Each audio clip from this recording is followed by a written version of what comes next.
Adam Longo shows us how Montgomery County is getting medieval with a very special drink. Here's the story of Clear Skies Meadery. So this is a semi-sweet mead.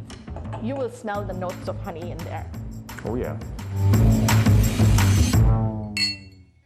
For wine you need grapes, for beer you need barley, and for mead you need honey. Most of our mead is as alcoholic as wine. In the mead business, they ask me, are you selling meat? And I'm like, no, it's mead. Roll your tongue back. We are in the Kentlands today in Gaithersburg, Montgomery County, Maryland, with Yancey Bodenstein. We are here at the Clear Skies Meadery. This is your place, you run it. What is a meadery? Mead basically is the oldest fermented beverage that people have been enjoying. Mead, for one, has a insanely long tradition. It's around 9,000 years old. All right, lead the way. Jacob Latour, you're one of the mead makers here. This is a massive thing of honey that we've taken from the bees, and you've turned it into this delectable alcoholic beverage.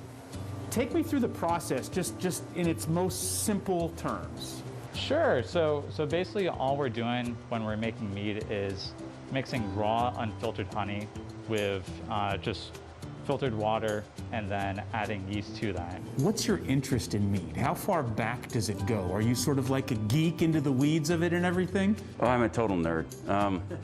So I'm actually a chemist by training. With Manisha Eigner now, who is the co-owner here of Clear Skies, what has drawn you to this type of business? Like Jacob mentioned before, we all have a science background. I too have a science background. Did you ever envision your future involved in alcohol, specifically in mead? Could you have ever thought that for yourself? I actually never would have thought in my wildest dreams that I would be running a brewery or a meadery. If it is the oldest sort of fermented alcohol beverage in the world, going back 9,000 years, why are people poking their heads in the door going, what is this? You know, why is wine and beer, why do they get all the love and you guys are just kind of coming on the map? One of the big things is honey is insanely expensive. So it started coming out of style just because they found other grains, base grains that were a lot cheaper to produce for alcohol. So barley is insanely cheap. So you can make a really cheap beer compared to mead, which takes months just to age out, and beer you can have ready in 4 weeks. People who drink wine sometimes get headaches from the tannins. People who drink beer sometimes are gluten intolerant, they can't have beer. So they're looking for other avenues of having an alcoholic beverage. I love my cherry blossoms.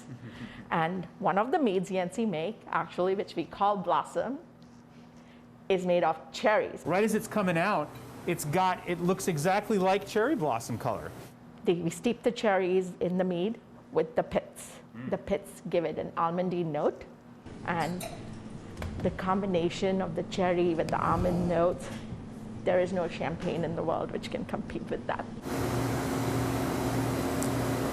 Oh, it's as if I'm taking a bath inside of a cherry blossom tree while drinking from its roots.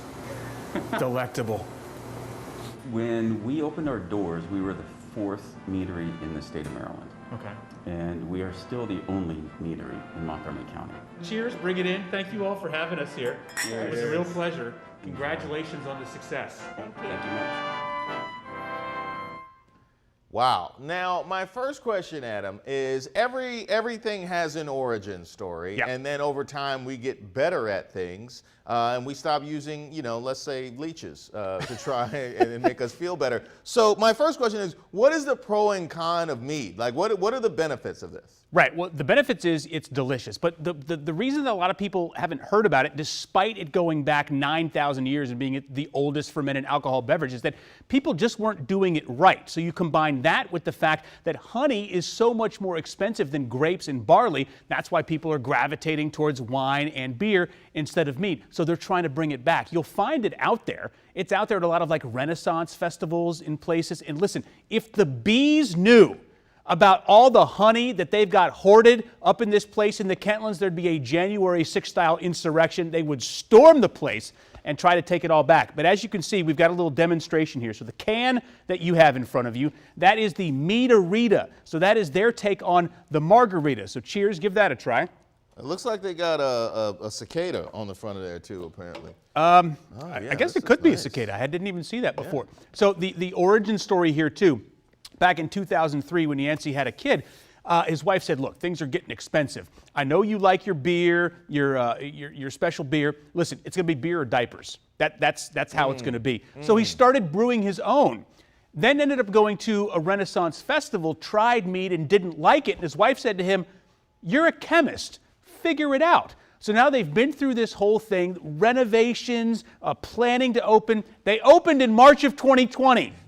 Like a couple of days before the pandemic just went and said, no, everybody closed their doors. So then they had to transition. They turned into a place that was actually being able to can the drinks. They were only supposed to be a tap room. And now they're talking about opening up a second location in Rockville. They're doing great. What a beautiful relationship. I love the idea that it was either beer or diapers. He tries mead, doesn't like it. 99.999% of people would say, all right, I guess I'm going back to diapers. But she said, you're a chemist. Figure out a way to sell your own. Yeah, and now he has the best of both worlds. Listen, we got this story through a tip. Reach out to me for any potential stories that you'd like to see us do here on Open Mic. You can find me there on all social media platforms. You can also email me, alongo@wsa9.com. I'm trying the Naughty Oak right now. That's what's in your cup there. Man, this is great. Send you to the people that make St. Ides. Coming up on Open Mic.